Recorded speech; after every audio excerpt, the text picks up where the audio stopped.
enfin Enchanter là, le travail. non, mais ce qui est intéressant, c'est qu'on voit bien déjà le langage hyper transparent de la bourgeoisie. Apprenez à vous vendre.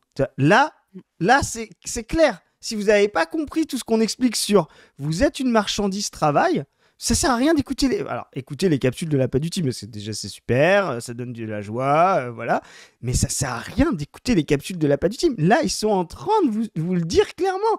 Apprenez à vous vendre, apprenez à devenir un produit, apprenez à devenir une marchandise. C'est le langage du capital, c'est ça qu'ils vous font.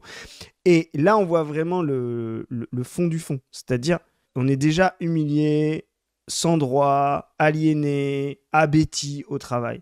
Regardez les gens, soyez solidaires de vos camarades de classe qui sont, eux, sans emploi. Voilà.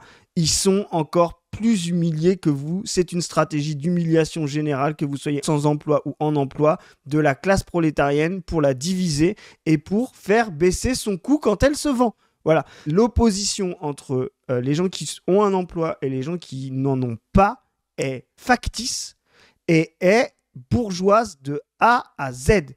Tout ça, c'est la même humanité, la même classe sociale qui est violentée, déshumanisée, aliénée. Et là, on a un exemple typique.